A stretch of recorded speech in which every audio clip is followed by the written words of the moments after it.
Mientras que nos vamos acomodando, van saliendo los niños, van buscando la primera carta a los Corintios, que es lo que o es lo que estamos estudiando en estos últimos domingos que llevamos. Primera de Corintios, que es lo que estamos estudiando.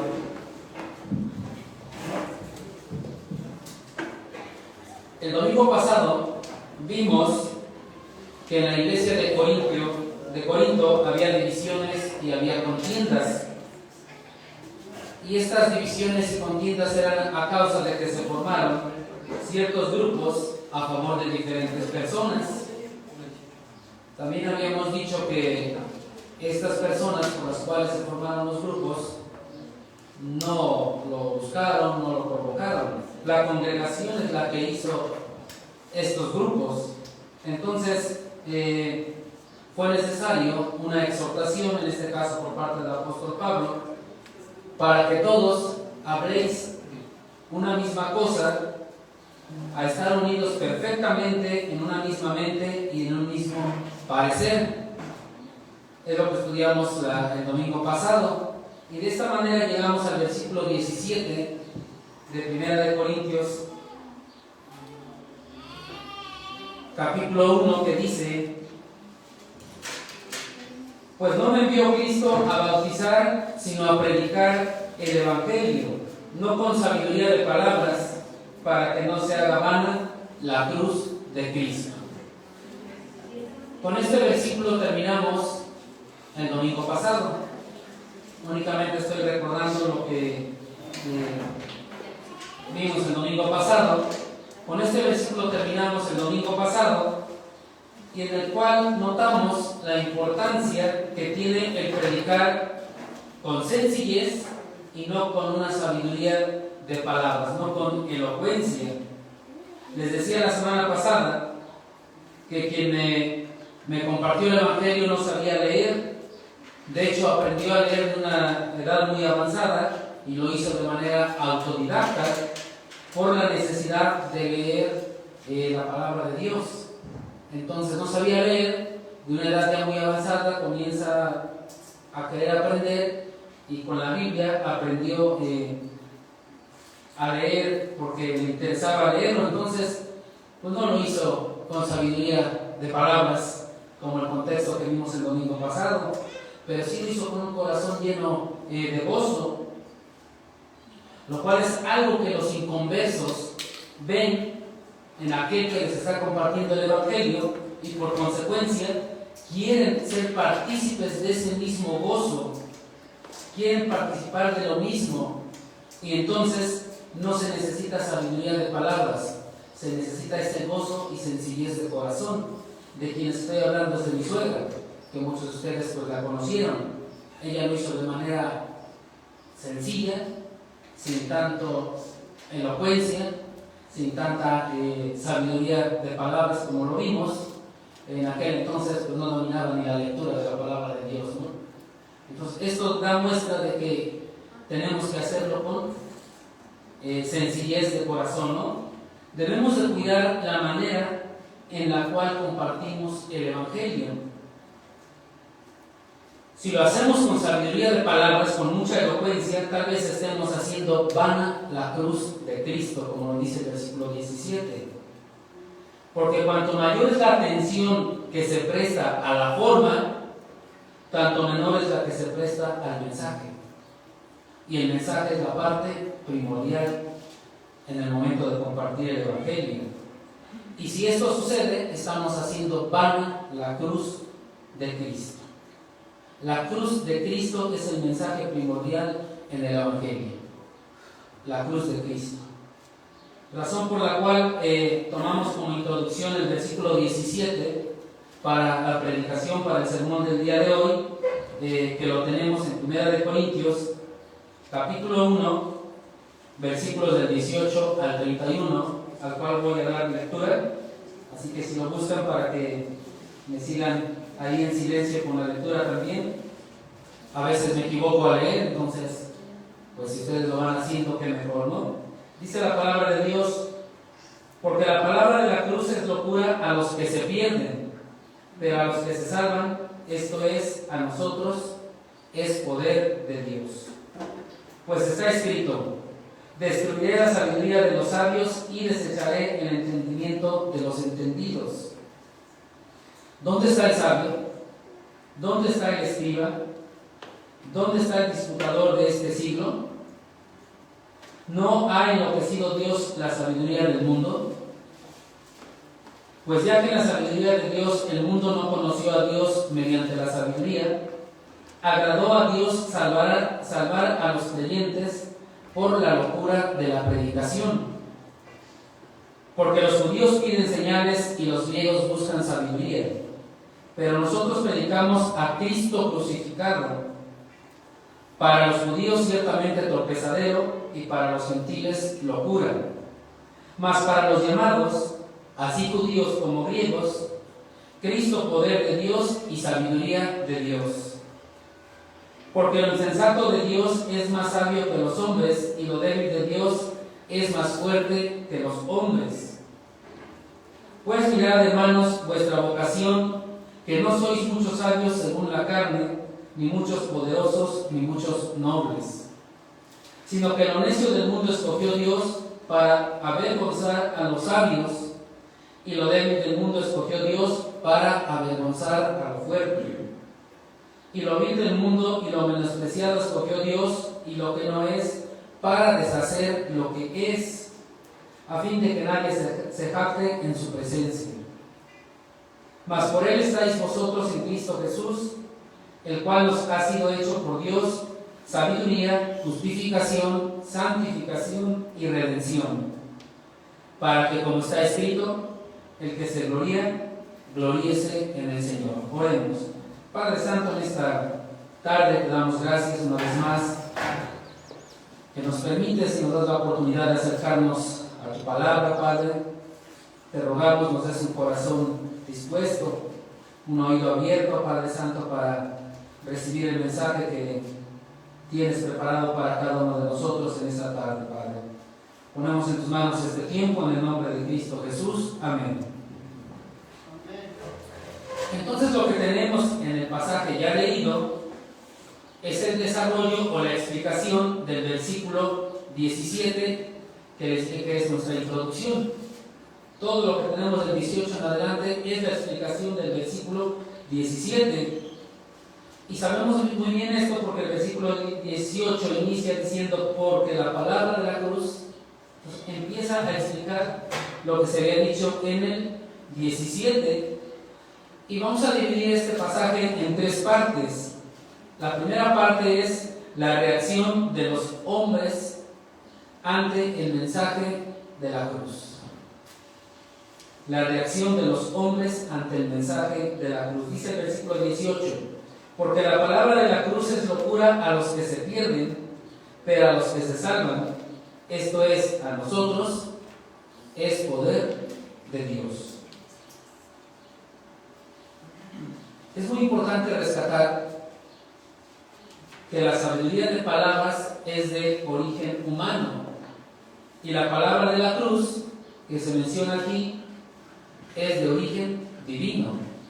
Eso nos tiene que quedar muy claro. Entonces, la palabra de la cruz es el mensaje que proclama un acontecimiento de gran significado, tanto histórico como teológico, porque afecta el destino del ser humano. El mensaje de la cruz siempre va a afectar el destino del ser humano. Dice que la palabra de la cruz es locura a los que se pierden. Locura también se traduce como insensatez. Y entonces, para los gentiles de aquel tiempo de Pablo, esto era una locura, esto era una insensatez. Para ellos, la muerte de Cristo fuera de Jerusalén era una tontería. Para ellos en aquel entonces, ellos bien sabían que los romanos se dedicaban a crucificar a los criminales o a los esclavos degenerados. Esto les causaba una locura, para ellos era una insensatez. No les cuadraba en su forma de pensar. ¿Cómo vamos a depositar nuestra fe? ¿Cómo vamos a depositar nuestra confianza en alguien que mataron los romanos, en alguien que los romanos crucificaron como un criminal. Era una locura para ellos esto. Pero el mismo versículo dice, pero a los que se salvan es poder de Dios. Y tan fuerte era este poder de Dios para aquellos que se salvan, que el mismo apóstol Pablo dijo en Romanos 1:16, no me avergüenzo del Evangelio, porque es poder de Dios para salvación a todo aquel que cree. Entonces el Evangelio, la palabra de la cruz, el mensaje de la cruz, es el poder de Dios. Y él dice, no me avergüenzo de este mensaje. Él estaba compartiendo esto, y así como para los gentiles era una locura el mensaje, entonces el que lo estaba diciendo también era un loco. Él dice, no me avergüenzo, yo seguiré compartiendo el Evangelio.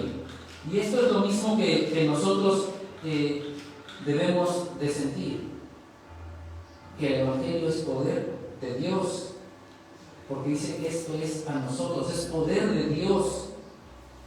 Todos los que somos salvos, para todos los que somos salvos, el Evangelio es poder de Dios. Así lo debemos de sentir, así lo debemos de entender.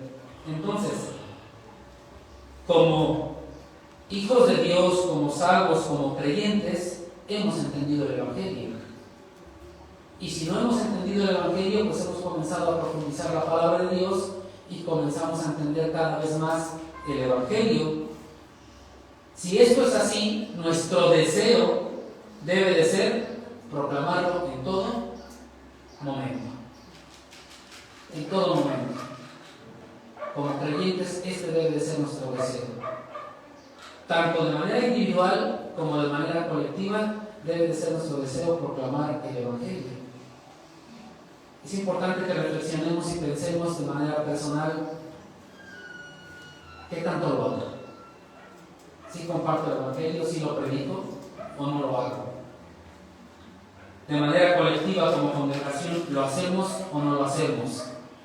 Sé que venimos de una contingencia y de una pandemia, pero antes de, ¿lo hacíamos o no lo hacíamos? Es importante que pensemos y meditemos en esto. Los versículos 23 y 24 de 1 Corintios capítulo 1, en este mismo capítulo, nos dicen a mayor detalle esta situación del poder de Dios de compartir el Evangelio. Dice, versículo 23, pero nosotros predicamos a Cristo crucificado, para los judíos ciertamente tropezadero y para los gentiles locura.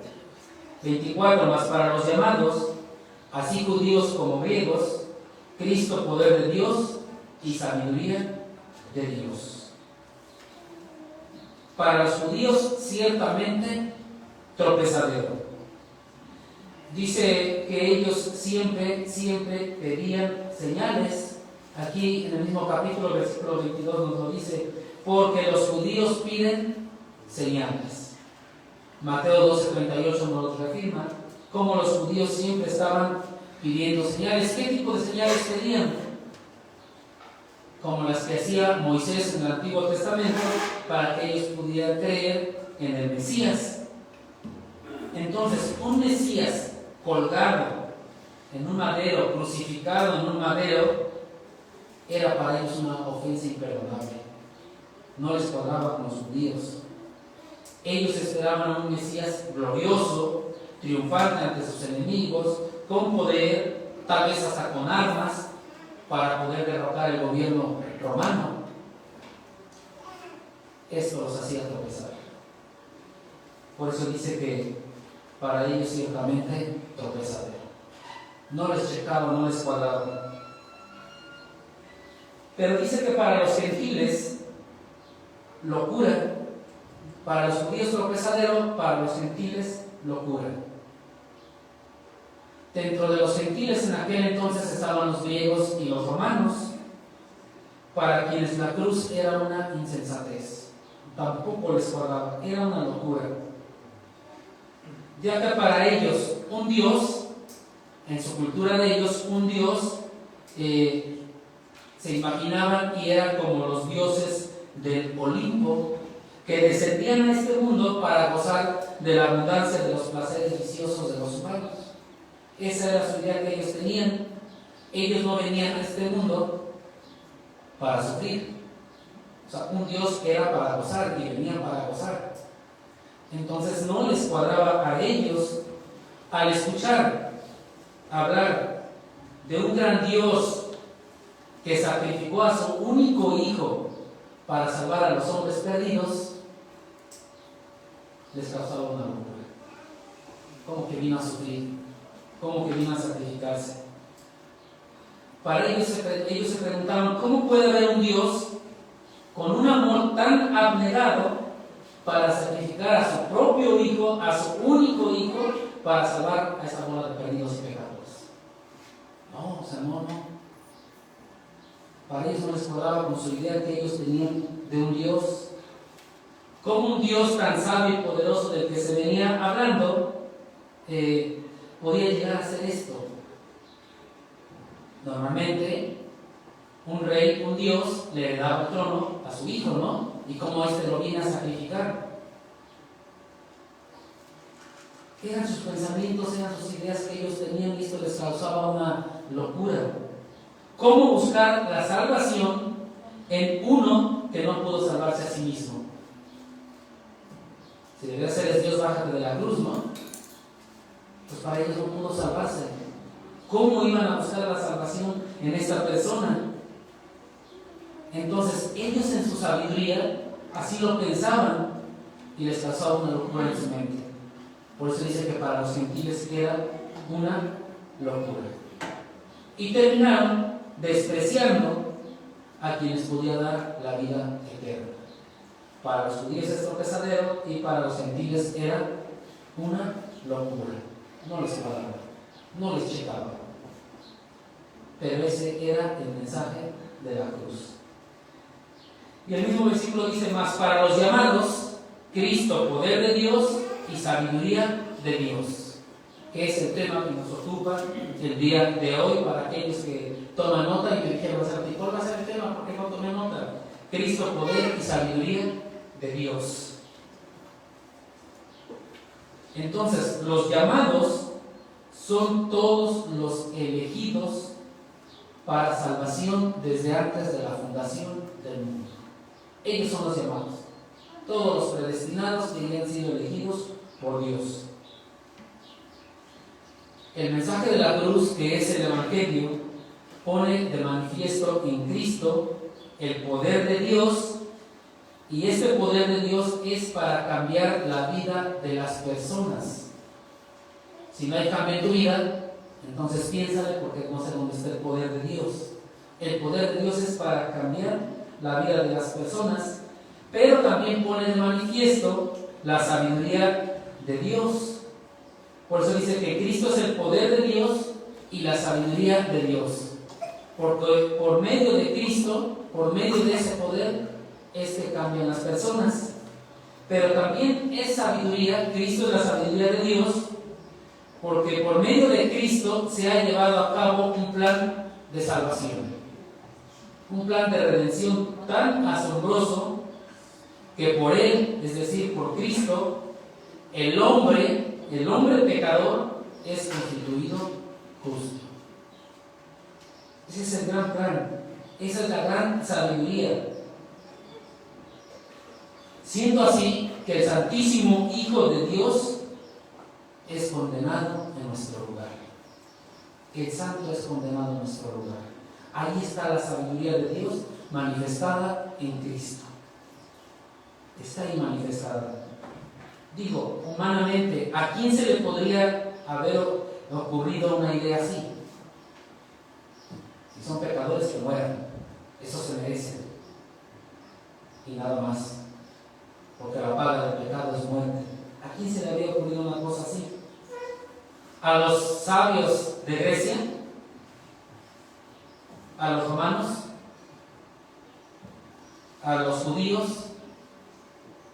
Esto nomás se le ocurre y solamente en la sabiduría a Dios. Dice ahí 1 Corintios capítulo 2 versículo 9: antes bien, como está escrito, cosas que ojo no vio, ni oído oyó, ni han subido en corazón de hombre, son las que Dios ha preparado para los que le aman.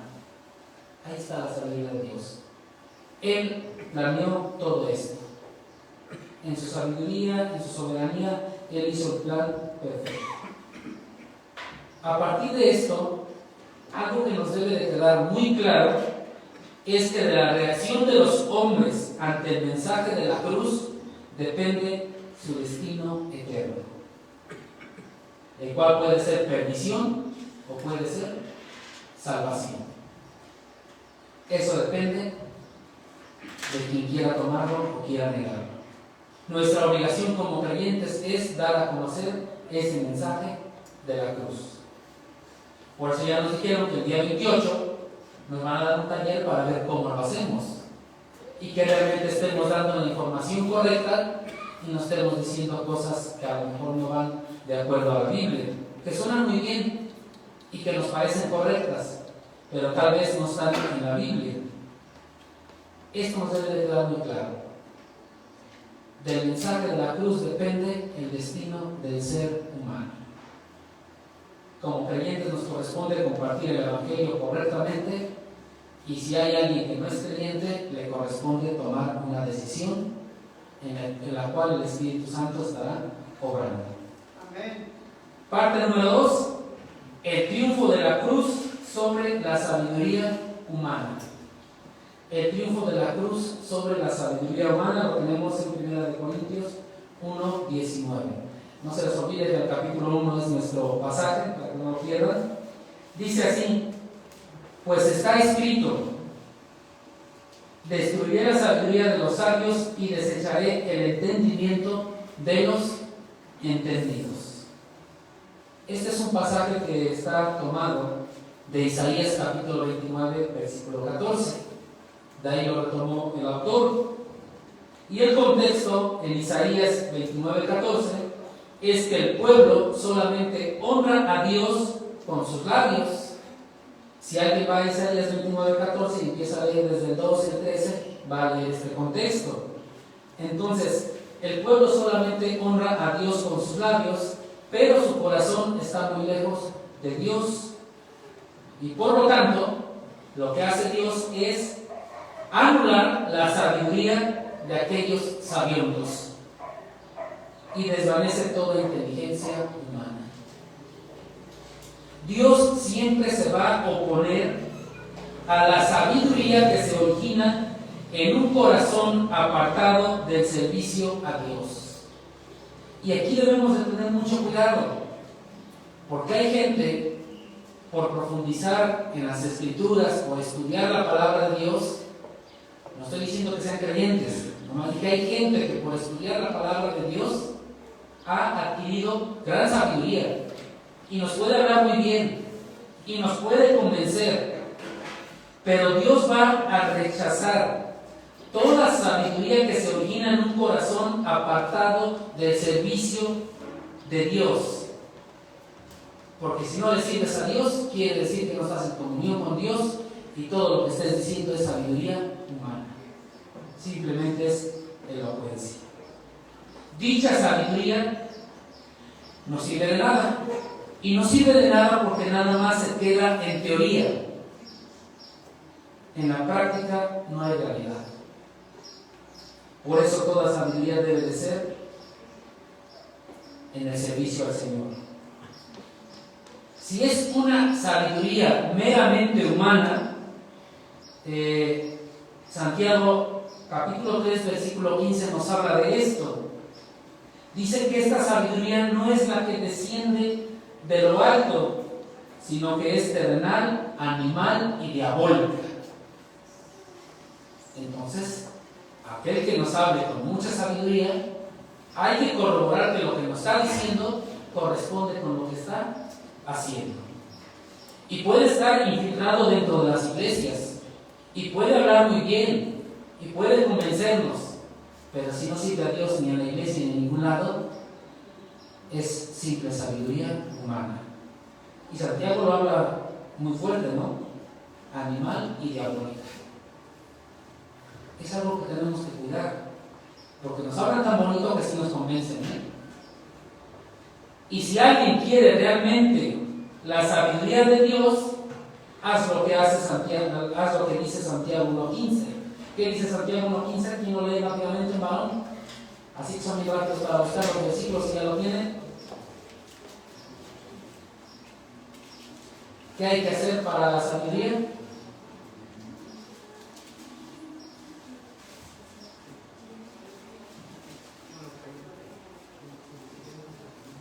¿No? Entonces la concupiscencia es 1:15, Santiago 1:15. Sí. Entonces la concupiscencia, después que ha concebido, da a luz el pecado, y el pecado, siendo consumado, da a luz la muerte. Acá hay. ¿Me equivoqué yo o se equivocó usted, hermano? Santiago 1:15. Sí, nos dice que quiere sabiduría, pídala a Dios. Santiago 1:15 dice. Entonces, me equivoqué yo. Es 1:5. 1:5. Era para ver si estaban atentos. Ahora sí, hermano, 1:5. Y si alguno de vosotros tiene falta de sabiduría, pídala a Dios, el cual da a todos abundantemente y sin reproche, sin reproche y le será dado. Ok. Entonces, si queremos sabiduría, ¿qué tenemos que hacer? Pedirla a Dios. Me equivoqué a propósito para que estaban atentos, ¿eh? No, no es cierto.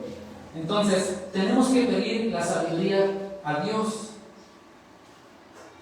De esta manera, para demostrar el triunfo de la cruz sobre la sabiduría humana, tenemos algunas preguntas en el versículo 20 de 1 Corintios 1. ¿Dónde está el sabio? ¿Dónde está el escriba? ¿Dónde está el disputador de este siglo? ¿No ha enloquecido Dios la sabiduría del mundo? Con estas preguntas se demuestra que todo el saber que el mundo apreciaba quedó anulado. Por eso hace estas preguntas. Todo el saber que el mundo apreciaba quedó hecho una insensatez. Y no es nada ante la maravilla de la revelación divina en el glorioso triunfo de la cruz. La cruz ha triunfado y ahí es donde hay sabiduría. Solamente ahí. No hay en otro lado. Vayamos por favor a Romanos capítulo 1.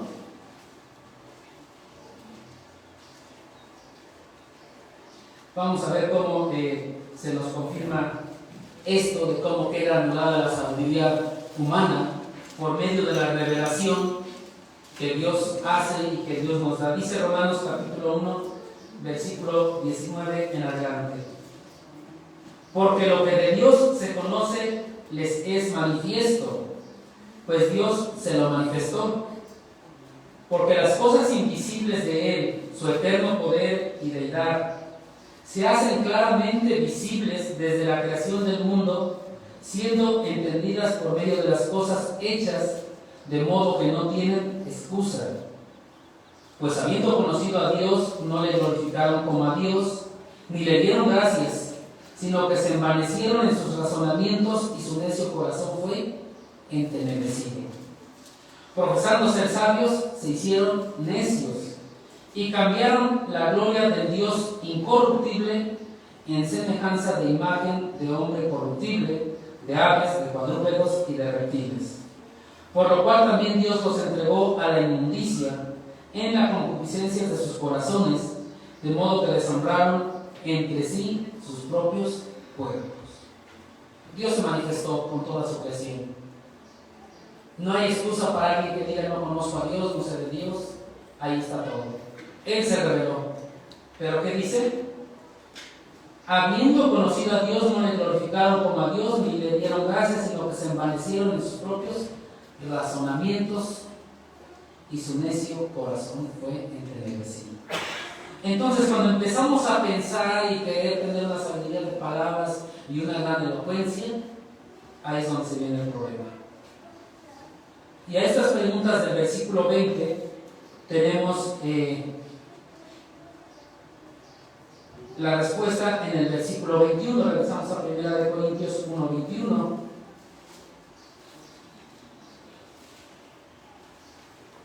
Dice el versículo 21: pues ya que en la sabiduría de Dios el mundo no conoció a Dios mediante la sabiduría, agradó a Dios salvar a los creyentes por la locura de la predicación. Notemos que desde el momento que, a pesar de la sabiduría manifestada por Dios mediante sus obras, el mundo no le conoció mediante la sabiduría humana. Se envaneció. Se dijo tener mucho conocimiento. Y como esto sucedió, dice que a Dios le agradó salvar a los creyentes mediante la locura de lo que se venía proclamando.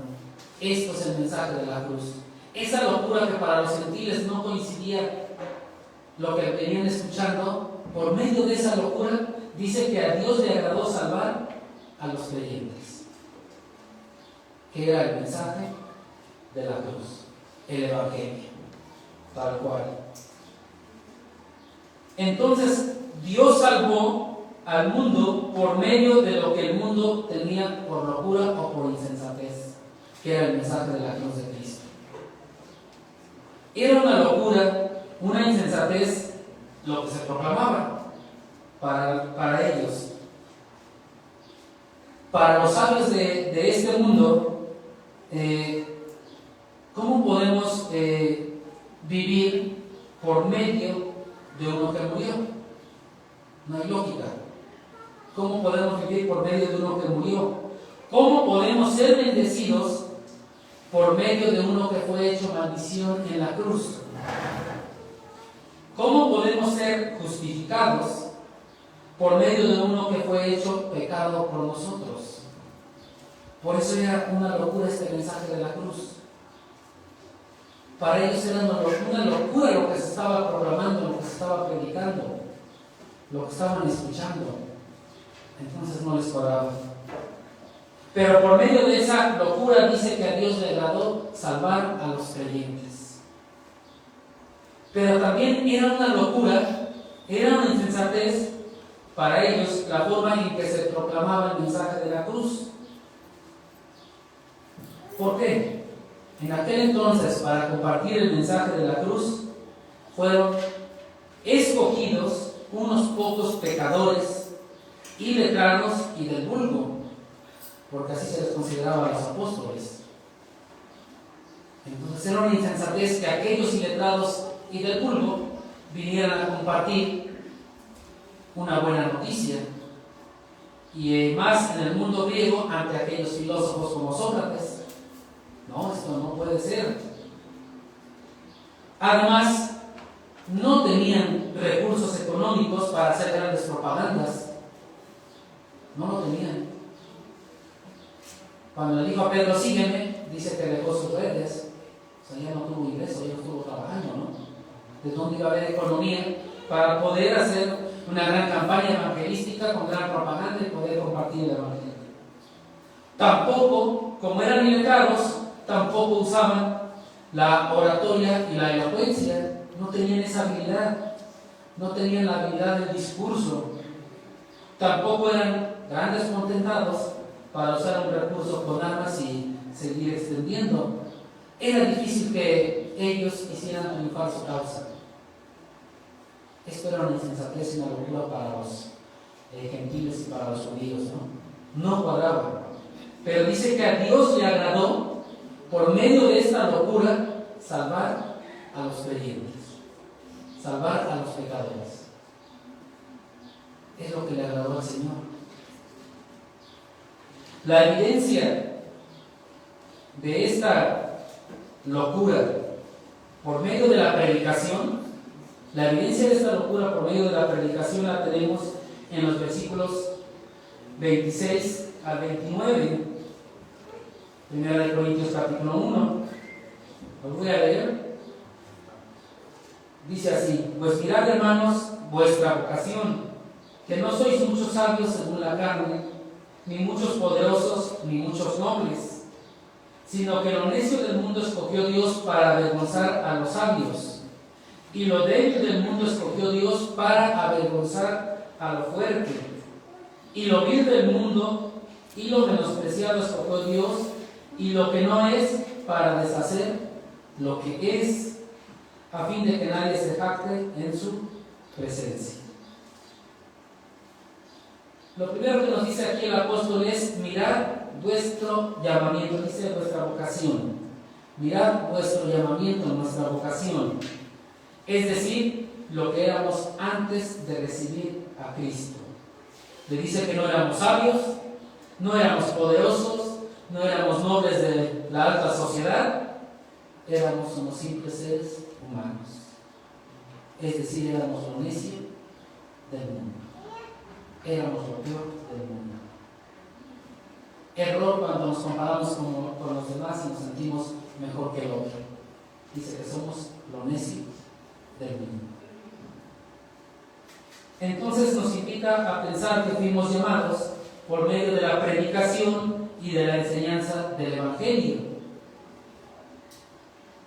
Alguien nos compartió, alguien nos predicó, alguien nos enseñó el Evangelio, y es así como el Espíritu Santo hace el llamado en la persona incrédula, en la persona que está recibiendo el mensaje. Entonces el Espíritu Santo es el que hace eficaz el llamado de aquellos que han sido elegidos, logrando que el creyente, el nuevo creyente, ahora goce de una íntima comunión con Cristo, sin ser sabio, sin ser poderoso, sin ser tan conocedor de las Escrituras. Lo que importa es reconocer que somos pecadores. Lo que importa es saber que necesitamos un Salvador. Se requiere para eso una gran humildad. Si no tenemos humildad, no podemos reconocer la necesidad de un Salvador. Y para esto no necesitas grandes conocimientos ni ser sabio. Necesitas entender que eres pecador. Necesitas aceptar que eres pecador y que necesitas entonces de un Salvador. Para eso necesitamos sabiduría. Para eso necesitamos conocimientos. Nada de eso. Entonces lo que vemos en los versículos 27 y 28 que ya leí es la obra de la redención de Dios. Nada más que en este caso lo hace mediante un contraste y la repetición. Habla de lo necio y lo sabio. Habla de lo débil y lo fuerte. Habla de lo que no es y de lo que es.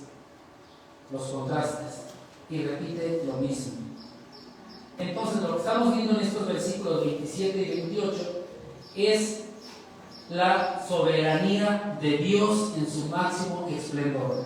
Si vemos en los versículos 27 y 28, 3 veces dice: escogió Dios. 3 veces repite lo mismo: escogió Dios. 1, escogió lo necio para avergonzar a los sabios. 2, escogió lo débil para avergonzar a la fuerte. 3, escogió lo que no es para deshacer lo que es. Esa es la soberanía de Dios, porque Él es el que hace la elección y Él es el que escoge. Todo esto lo hizo con un propósito. ¿Cuál era su propósito? Anular todas las cosas que los hombres tienen por importantes. A los ojos del mundo estas cosas eran muy importantes, ¿no? El ser sabio, el ser poderoso. Y los que no tenían estas cosas, pues eran personas insignificantes que no valen nada. Y a eso es a lo que escogió Dios. Porque para el mundo lo importante es la sabiduría. Y en ese contexto con Grecia, pues los grandes filósofos y la sabiduría estaba a la orden del día. El poder, ser alguien poderoso, el ser de los nobles, es decir, pertenecer a la alta sociedad. Pero Dios desbarata todos los criterios humanos y mundanos, eligiendo lo vil del mundo. Es lo que hizo Dios. Desde antes de la fundación del mundo, Él te escogió. Y sabía que éramos el peor de los seres humanos, pero Él escogió.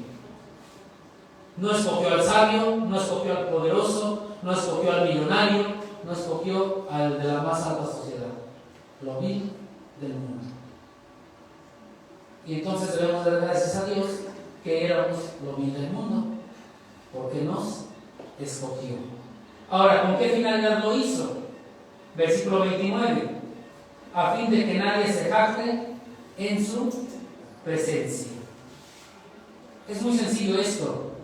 Dios llega hasta el nivel más bajo de la existencia humana para escoger de allí a su pueblo y luego los exalta.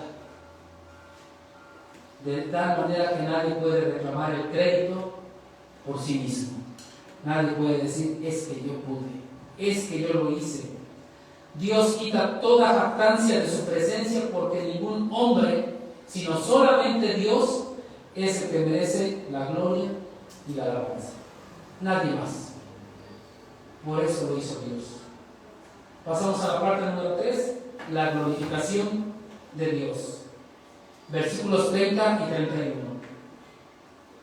Mas por Él estáis vosotros en Cristo Jesús, el cual nos ha sido hecho por Dios sabiduría, justificación, santificación y redención, para que, como está escrito, el que se gloríe, gloriese en el Señor. Entonces, todo propósito de todo creyente debe ser dar la honra y la gloria a Dios. Ese debe ser el propósito de todo creyente. Primero, entendiendo que por causa de Dios estamos en Cristo Jesús, no por causa nuestra, no porque seamos inteligentes, no porque seamos buenos. Es por causa de Dios que estamos en Cristo Jesús. Dios es el autor de nuestra salvación. Dios es el que envió a su Hijo a salvar a su pueblo. Dios es quien lo decidió. Dios es quien hace la obra de salvación. Dios es el que nos hace estar en Cristo Jesús para poder tener una íntima comunión con Él y con los demás creyentes. Entonces Dios es el que hace todo. Y dice el versículo, el cual nos ha sido hecho por Dios, está hablando de Cristo, sabiduría, justificación, santificación y redención. Recordemos que estamos hablando de Cristo, Dios en Cristo Jesús es quien ha hecho en nosotros estas 4 cosas. ¿Cuáles son? Sabiduría, justificación, santificación y redención.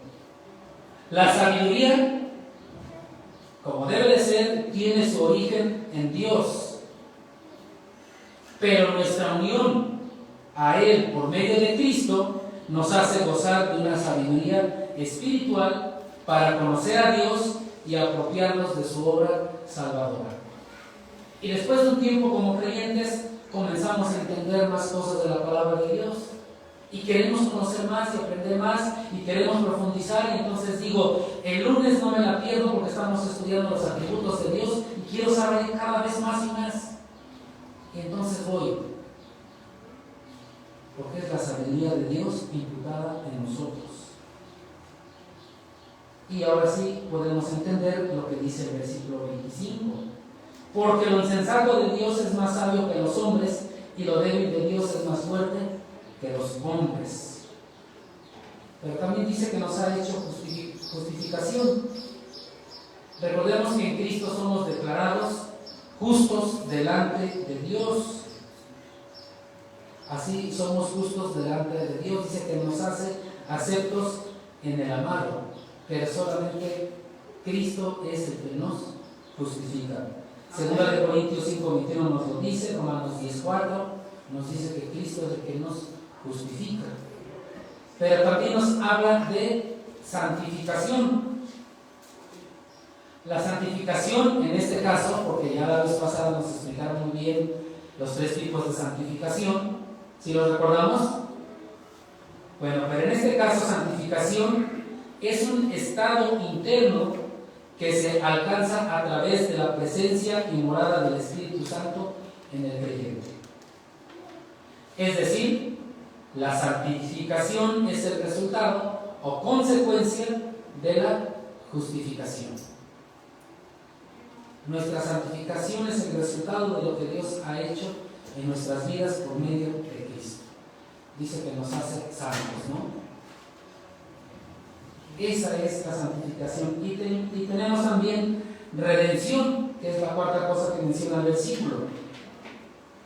Recordemos que redención es rescatar o pagar un precio para liberar. Entonces, el primer don de Cristo que se comienza en nosotros es la redención. Cuando nosotros aceptamos a Cristo como Señor y Salvador, empieza esa redención.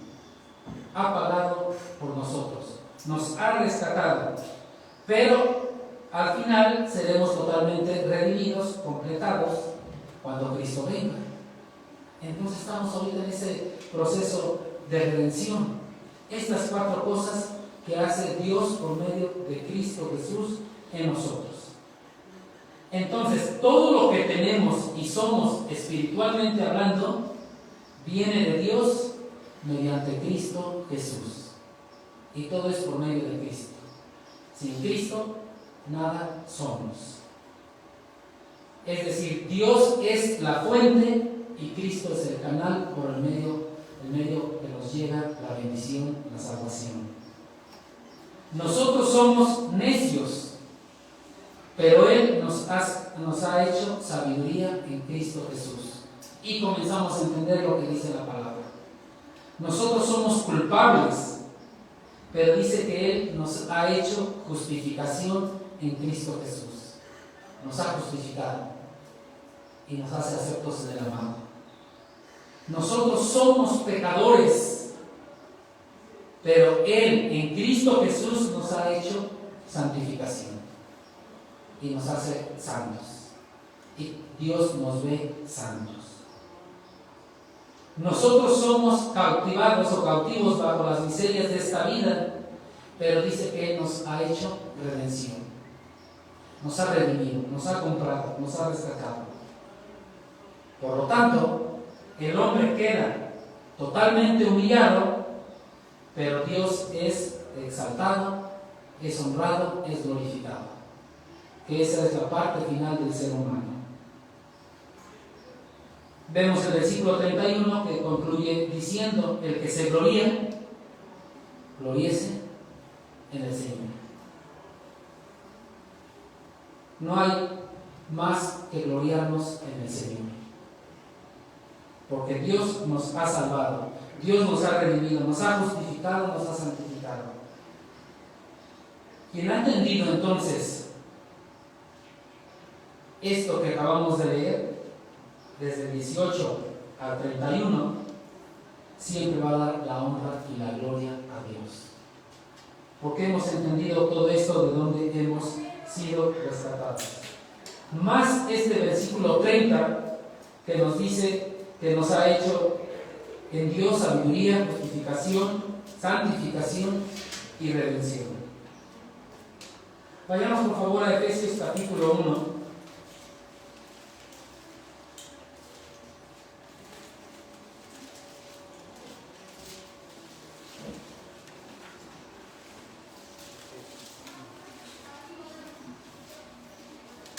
Y Efesios capítulo 1 nos aclara muy bien este asunto de darle la honra y la gloria a Dios, que es lo que nos corresponde hacer como creyentes. En todo tiempo, en todo momento, en toda situación, debemos de darle la honra y la gloria a Dios. Así que siempre estamos pensando, esto que hago, esto que digo, ¿le da la honra y la gloria a Dios? Porque como creyentes nos corresponde hacerlo, ese debe de ser nuestro propósito. Y Efesios capítulo 1, versículo 3 en adelante, nos aclara muy bien esto. Dice así: bendito sea el Dios y Padre de nuestro Señor Jesucristo, que nos bendijo con toda bendición espiritual en los lugares celestiales en Cristo, según nos escogió en Él antes de la fundación del mundo, para que fuésemos santos y sin mancha delante de Él. Digamos como todo es en Cristo. En amor, habiéndonos predestinado para ser adoptados hijos suyos por medio de Jesucristo, según el puro afecto de su voluntad. 6. Para alabanza de la gloria de su gracia, con la cual nos hizo aceptos en el amado. Entonces, el que seamos aceptos en el amado es para darle la honra y la gloria a Dios. 7. En quien tenemos redención por su sangre, el perdón de pecados, según las riquezas de su gracia, que hizo sobreabundar para con nosotros en toda sabiduría e inteligencia, dándonos a conocer el misterio de su voluntad, según su beneplácito, el cual se había propuesto en sí mismo de reunir todas las cosas en Cristo, en la dispensación del cumplimiento de los tiempos, así las que están en los cielos como las que están en la tierra. En Él, en Cristo, asimismo tuvimos herencia, habiendo sido predestinados conforme al propósito del que hace todas las cosas según el designio de su voluntad, a fin de que seamos para alabanza de su gloria. Ahí está el propósito, a fin de que seamos para alabanza de su gloria. Veamos cómo todo el pasaje, desde el versículo 3, nos va guiando a esto. Nosotros los que primeramente esperábamos en Cristo, en Él también vosotros, habiendo oído la palabra de verdad, el evangelio de vuestra salvación, y habiendo creído en Él, fuisteis sellados con el Espíritu Santo de la promesa, que es las arras de nuestra herencia hasta la redención de la posesión adquirida para alabanza de su gloria. Vemos cómo todo el pasaje nos guía y nos lleva a que todo debe de ser para la honra y la gloria de Dios, que es el propósito de todo ser humano, darle la honra y la gloria a Dios. Y con esto nos ponemos de pie para orar.